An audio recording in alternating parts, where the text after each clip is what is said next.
Hi everybody, it's Wednesday night, time for another barn banner, but we made our way in the house tonight instead of barn banner.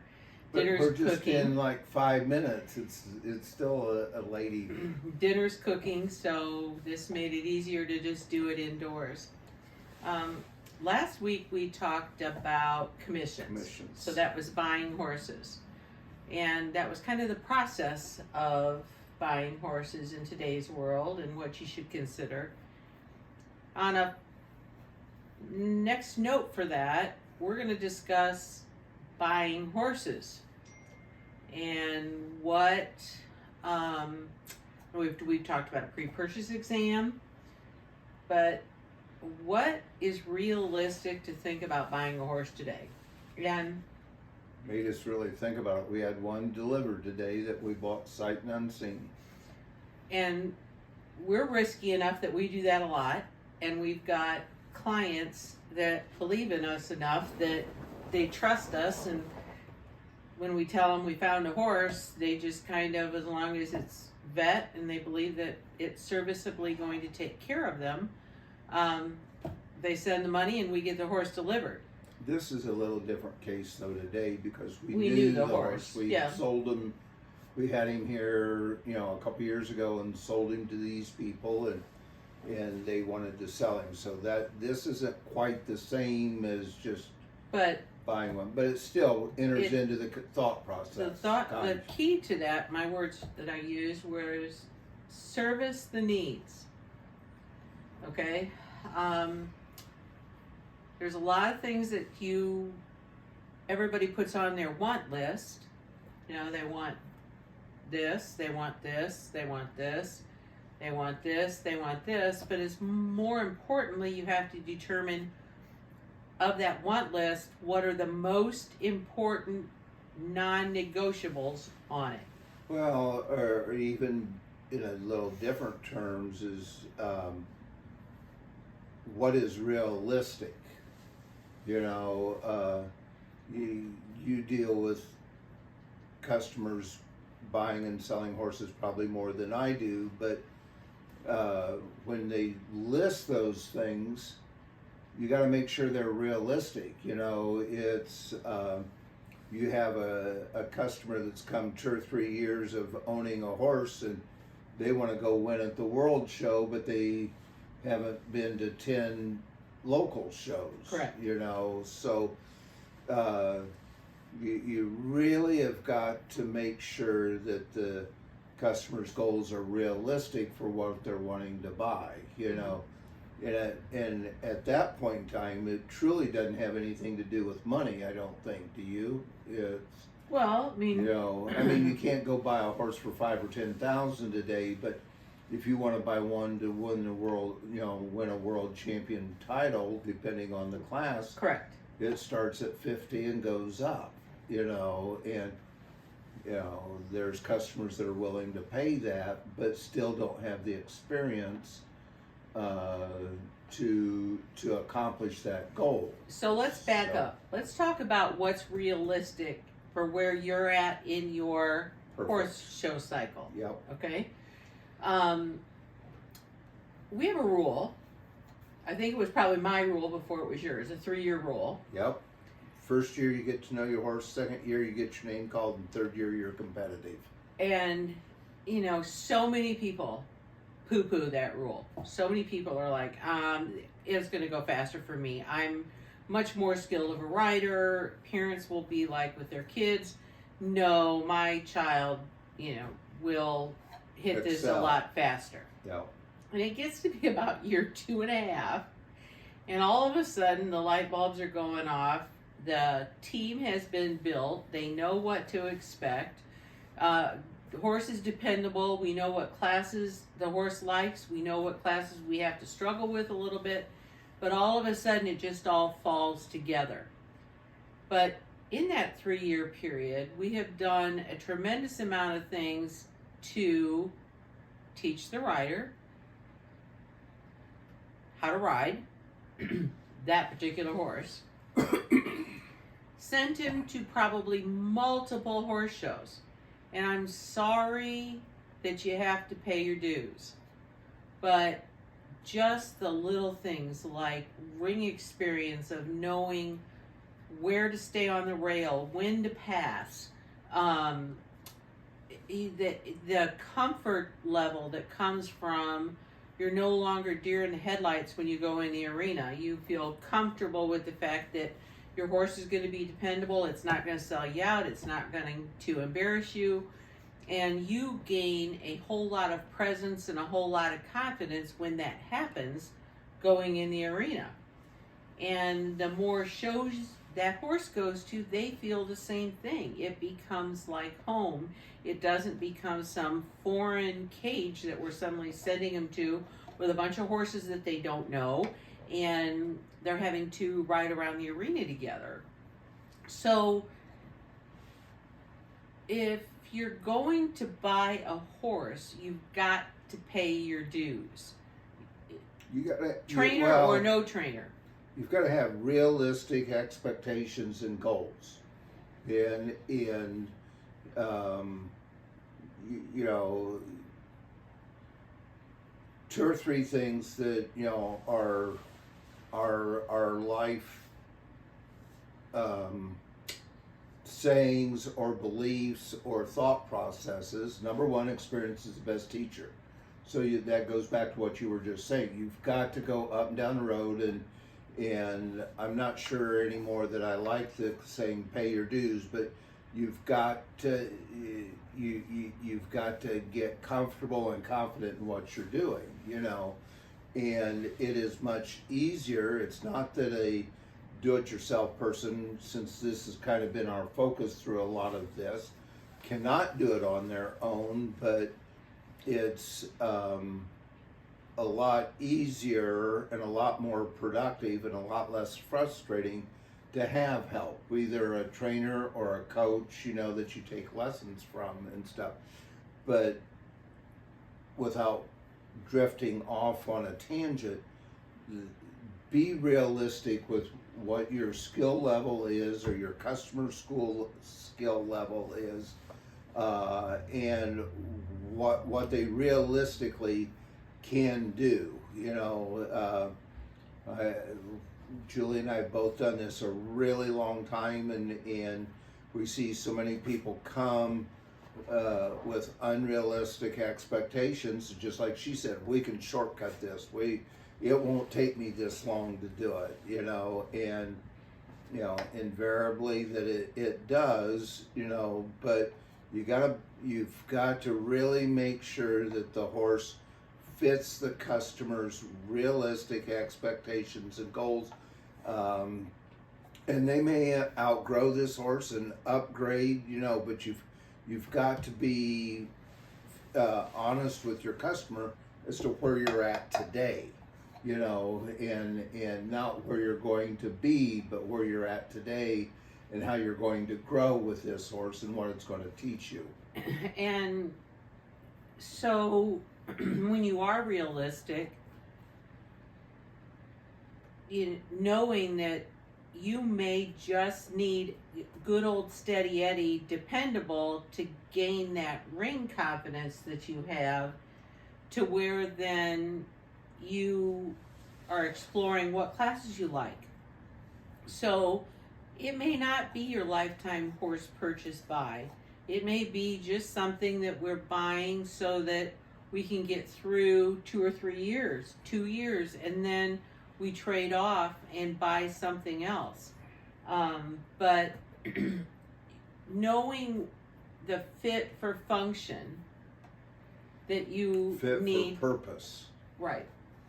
That you need for where you're at in your experience level, I think could change what those priorities are. And you really need to think about, as an individual, where you're at. Laugh if you want, but we have been looking for a horse that is world show level quality,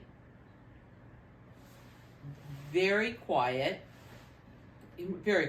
ultra quiet, and has to Pass a vet check. Okay? We have looked and looked and looked. Key to the top of that criteria is this horse has to be very, very quiet. And I have finally sat the client down and said, you can have 2 of the 3. Pick them. And so we took And what are those 3? Was World Show Quality, had to pass a vet check, and was dead quiet. Okay? We have settled with dead quiet and has to pass a vet check. Was serviceably. I mean, we know we're going to have to inject and things, but serviceably. Because, sometimes when you get those horses, I'm not going to say sometimes, I'm going to say a lot of times. More when you often get than those not. horses that are extremely talented, they have a little edge on them. They have a little bit of spark. And in this particular case, the rider is not ready for something like that. They need something that will carry them through the class, not that they have to manage the class, manage the horse. And so, as you're looking to buy a horse, you really need to understand your skill level. We need to get in the pen, and we need to be so that it is not a scary place. It is not a unknown. You're very comfortable in there, and so you can go in there with your comfort level on the next horse that may be that little edgy, and it won't bother you anymore. Right. And the other piece of advice for those of you who are buying horses for your small child, or your grandmother, or no, this equation comes I'll from be a quiet. previous client that we've had for a long, long time. She was before Brent. Her dad or her grandfather, I don't know which one it was, has a 20-year rule. What's the 20-year rule? The age of the horse and the age of the child need to equal 20. You don't put a 5-year-old kid on a 5-year-old horse. You put it on 12 or 15 years old. You got a 10-year-old, you can put on a 10-year-old horse. And then when they're 15 or 16, they can have a 3, 4, 5-year-old horse. But the age of the child and the age of the horse equal 20.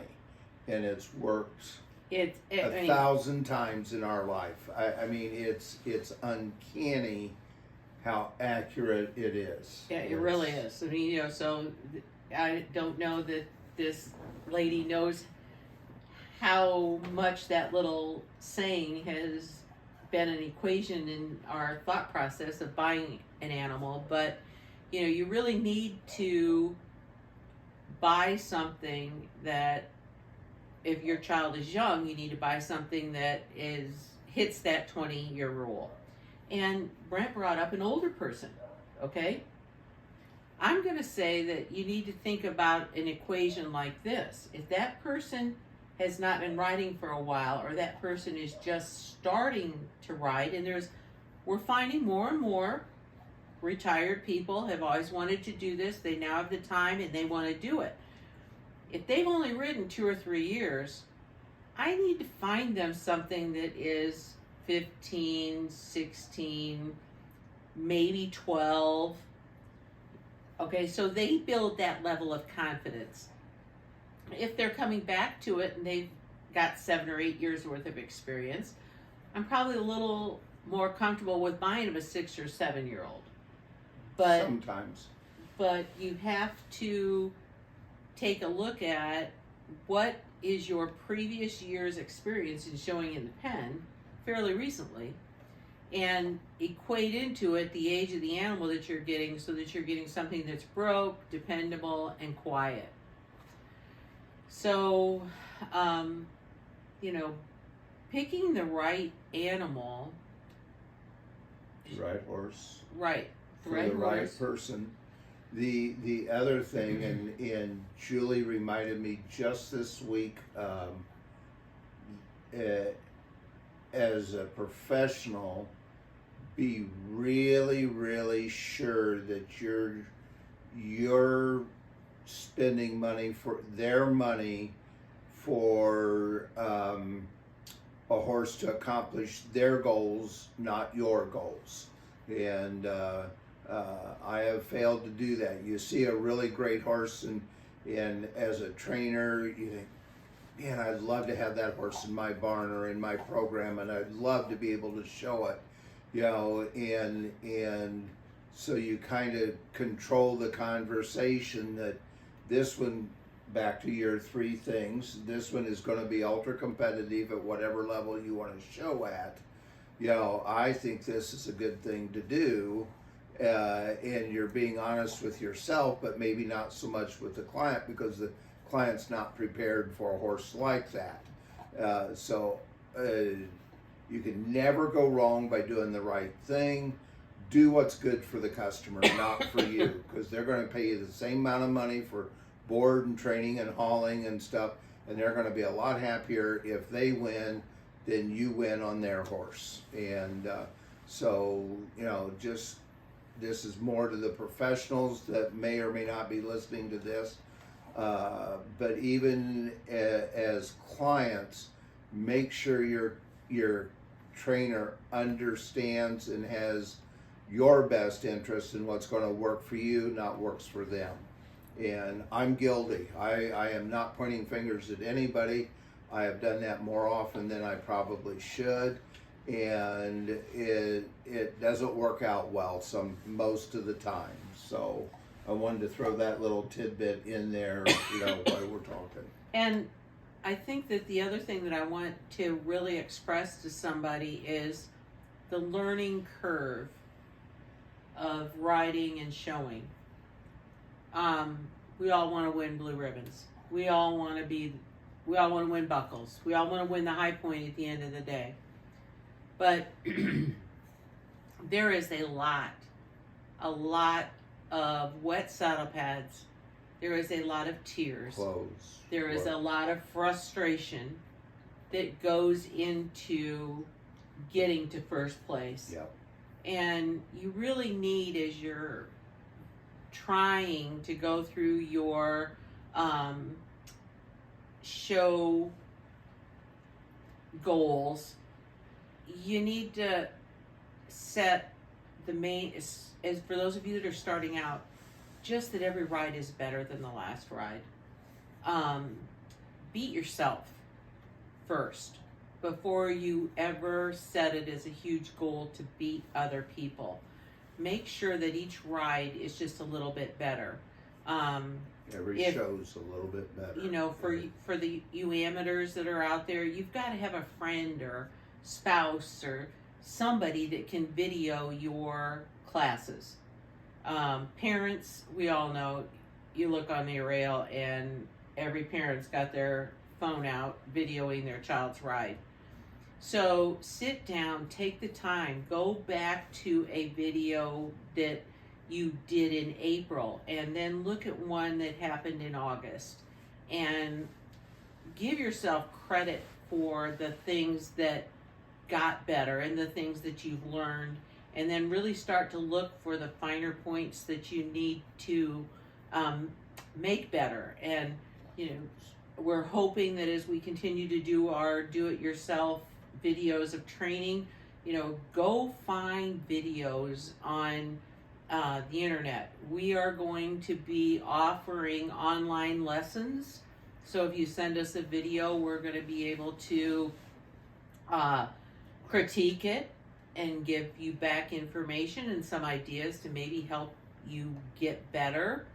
So, but just try to beat yourself for a while and make that each ride is better than the last. And you'll be amazed if you set that as your goal, how your placings will begin to just kind of fall in place.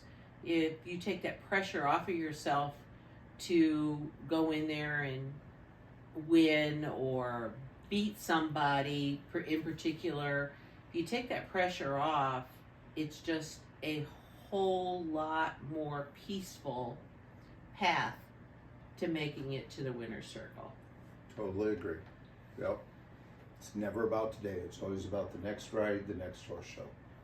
Yep. And I hope that as we get ready to close this up, that you have a little idea as to what realistically to expect if you're going to get a new horse, what realistically to expect as you're going through the journey of starting showing with this new horse, and what it takes to buy it. You know, we could spend hours going over that, and I'm certain I'll come up with more barn banners that we'll want to talk to about the specifics, but we're starting to get it pretty much covered. We've done the pre-purchase exam, the commissions, and now you're sitting down and making your list and criteria and goal, you know, what you want out of this, you know, what you want to buy. But you're going to spend a tremendous amount of time with this animal. And I guess the one thing for myself, I always say putting a horse and a rider together is like a marriage. Some people don't get along. If you don't feel an emotional attachment as you're riding this horse and you're previewing it, if you don't feel that you click, I'm going to caution you to walk away, because there is just a lot of chemistry that goes along with the correct pair. Yep. And you can't make that happen. I cannot make a horse like a person, because horses choose to do that, and Yep. I cannot make a person like a horse. When it does something, you know, they just don't care. So if you don't feel that when you leave that animal, you're feeling like you're leaving a part of yourself with that animal, keep looking, because Very good advice. Yep. there's a better match for you out there. So I hope you've enjoyed our discussion tonight. We hope that you subscribe to us on YouTube, and will begin to follow us and look for all of the barn banters that we are going to continue with, and looking forward to more of our training videos. So we really want to try to help the do-it-yourselfer make this whole horse life a whole lot easier for them. So have a good evening. Have a great night.